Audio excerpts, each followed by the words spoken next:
여러분, 혹시 작은 바늘 하나가 수십억 달러짜리 거대한 전쟁의 한복판에 있다면 믿으시겠어요? 한쪽에는 환자의 생명줄을 만드는 우리 기업이 있고요. 다른 한쪽에는 어마어마한 자본과 수십 년 된 습관이라는 눈에 보이지 않는 요새를 쌓은 글로벌 대기업들이 있습니다. 오늘 이 시간에는 이 작은 바늘이 어떻게 그 거대한 장벽에 균열을 내려고 하는지 그 정말 치열한 싸움 속으로 한번 들어가 보겠습니다. 오늘 이야기 순서는 이렇습니다. 먼저 이 바늘이 도대체 왜 중요한지부터 알아볼 거고요. 그리고 시장을 꽉 잡고 있는 번들링과 습관이라는 두 개의 거대한 벽을 파헤쳐 볼 겁니다. 그 다음엔 이 벽을 넘기기 위한 아주 영리한 전략들을 살펴보고 마지막으로 이 바늘이 과연 판을 뒤집는 게임 체인저가 될 수 있을지 한번 같이 고민해 보시죠. 자, 그럼 본격적으로 시작해 볼까요? 이 모든 이야기의 주인공, 바로 생명줄, 바늘입니다. 이게 왜 그렇게 중요하냐면요. 환자한테는 말 그대로 생명과 바로 연결되는 정말 중요한 의료기기거든요. 네, 바로 이겁니다. AV 바늘. 전문 용어라 좀 어렵죠? 쉽게 말해서 신장 기능이 망가진 환자들이 피를 걸러내기 위해 투석을 받잖아요. 그때 몸속의 피를 기계로 보냈다가 깨끗해진 피를 다시 몸으로 들여보내는 그 길을 만들어주는 바늘이에요. 그러니까 환자의 몸과 기계를 이어주는 유일한 통로인 셈이죠. 생명 유지 장치의 핵심 부품이라고 할 수 있습니다. 그런데 이 작은 바늘 하나에 걸린 판이 얼마나 크냐면요. 관련 소모품 시장만 해도 2029년에는 무려 3조 원 규모에 이를 거라고 합니다. 어마어마하죠? 고령화가 계속되고 만성질환이 늘면서 이 시장은 앞으로도 계속 커질 수밖에 없어요. 바로 이 거대한 시장을 두고 보이지 않는 전쟁이 벌어지고 있는 겁니다. 그럼 이 엄청난 시장, 과연 누가 쥐고 있을까요? 좀 안타까운 얘기지만 지금 이 시장은 소수의 글로벌 대기업들에게 완전히 포위된 상태입니다. 지금부터 그들이 어떻게 이 보이지 않는 요새를 완벽하게 쌓아 올렸는지 한번 뜯어보겠습니다.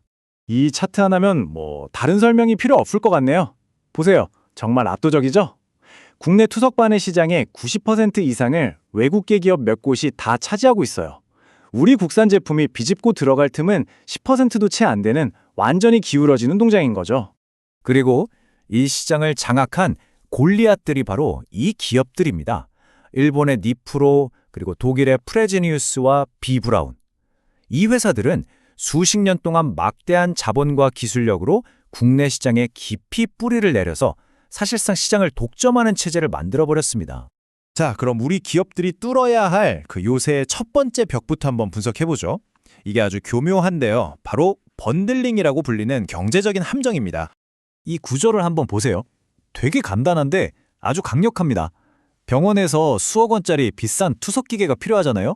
그럼 글로벌 기업이 와서 저희가 기계는 거의 공짜로 빌려드릴게요 라고 제안합니다.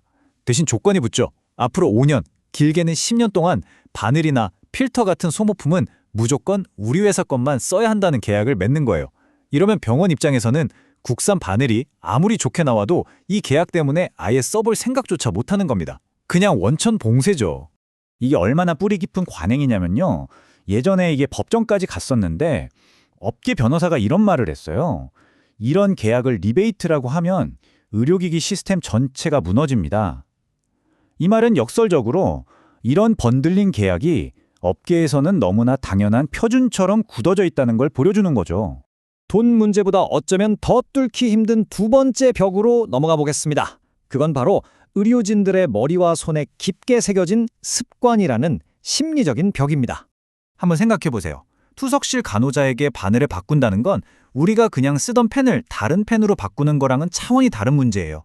환자의 혈관에 굵은 바늘을 찌르는 건 굉장히 위험하고 또 고도의 숙련도가 필요한 일이거든요. 수천 번, 수만 번의 반복을 통해서 손에 익은 그 감각, 즉 근육 기억 자체를 바꿔야 하는 일인 거죠. 여기서 가장 중요한 말이 바로 손맛입니다. 의료진들은 수십 년간 써온 외국 제품의 그 미세한 각도, 들어갈 때 그 느낌에 완벽하게 적응해 있어요. 이게 곧 안전하다, 믿을 수 있다는 신뢰로 이어지죠. 그런데 처음 써보는 국산 바늘은 그 미세한 느낌의 차이가 그냥 좀 불편한 애를 넘어서 이러다 사고 나는 거 아니야? 하는 불안감으로 다가오는 겁니다. 환자의 안전이 걸린 문제인데 굳이 새로운 걸로 모험을 할 이유가 없는 거죠. 자, 그럼 이 철옹성 같은 문제들 도대체 어떻게 풀어야 할까요? 이제부터는 이 거인 골리앗에 맞서는 다윗의 아주 영리한 전략, 즉 해결책에 대해서 이야기해 보겠습니다. 우리 기업들이 써야 할 핵심 전략은 크게 세 가지로 볼 수 있습니다.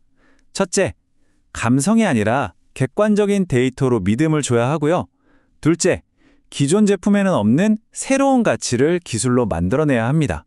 마지막으로 정부 정책을 지렛대처럼 잘 활용해야 하죠. 하나씩 자세히 살펴볼까요? 의료진의 그 익숙함이라는 벽을 넘을 수 있는 유일한 무기는 바로 데이터입니다. 국산이니까 애국심으로 써주세요. 이런 말은 더 이상 안 통하죠. 시장 1위인 글로벌 제품과 1대1로 비교하는 임상시험을 해서 통증이 얼마나 줄어드는지, 혈류는 얼마나 안정적인지 이런 객관적인 숫자로 우리 제품이 더 좋습니다라는 걸 명확하게 증명해야 합니다. 그리고 가격으로 경쟁하는 건 무조건 지는 싸움입니다. 글로벌 기업들이랑 똑같은 제품을 만들어서 더 싸게 파는 게 아니고요. 그들이 미처 신경 쓰지 못한 새로운 가치를 제공해야 합니다. 바로 그 틈새 시장이 의료진의 안전과 환자의 고통 감소입니다. 구체적으로는 이런 것들이죠. 첫 번째는 안전바늘. 주사를 놓고 나서 바늘이 자동으로 덮개 안으로 쏙 들어가서 의료진이 실수로 찔리는 사고를 막아주는 거예요. 이건 병원 관리자 입장에서 보면 굉장히 매력적인 거죠. 두 번째는 통증 저감 바늘. 바늘 끝을 아주 정교하게 깎고 특수 코팅을 해서 찌를 때의 고통을 획기적으로 줄인 제품입니다. 이건 환자들이 먼저 찾게 되겠죠. 바로 여기서 아주 영리한 전략이 나옵니다. 그 병원 갔더니 덜 아픈 바늘로 놔주더라는 입소문이 환자들 사이에 퍼지면 어떻게 될까요? 환자들이 직접 병원에 가서 저도 그 덜 아픈 바늘로 놔주세요 라고 요구하게 됩니다. 병원의 구매팀이나 의사가 아니라 최종 사용자인 환자로부터 압박이 시작되는 거죠. 이렇게 되면 그 단단했던 번들링 계약을 우회할 수 있는 강력한 방법이 될 수 있습니다. 마지막 전략은 정책을 지렛대로 쓰는 겁니다. 국공립병원은 아무래도 민간병원보다는 국산 제품을 쓰는데 좀 더 열려 있거든요. 정부가 국산 의료기기를 쓰도록 지원하는 사업 같은 걸 잘 활용해서 일단 국공립병원에 먼저 납품을 하는 겁니다. 거기서 사용 실적, 즉 레퍼런스를 차곡차곡 쌓는 거죠. 이렇게 쌓은 신뢰를 디딤돌 삼아서 더 큰 민간 시장으로 뻗어나가는 전략입니다. 자, 데이터, 혁신, 그리고 정책. 이 세 개의 물맷돌을 손에 쥔 다윗은 과연 저 거대한 골리앗을 쓰러뜨릴 수 있을까요? 이제 이 마지막 결전이 어떻게 될지 한번 전망해 보겠습니다. 결국 승리로 가는 길은 명확해 보입니다.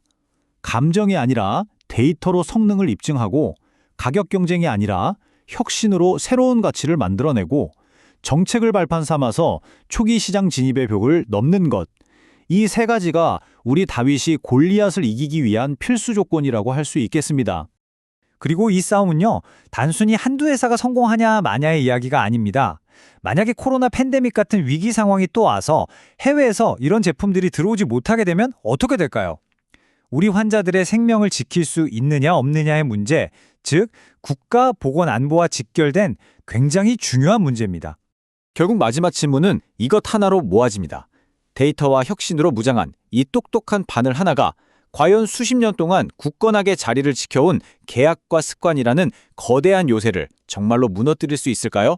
혁신이 관성을 이기는 이 극적인 싸움의 결과는 우리 모두가 계속해서 지켜봐야 할 것 같습니다.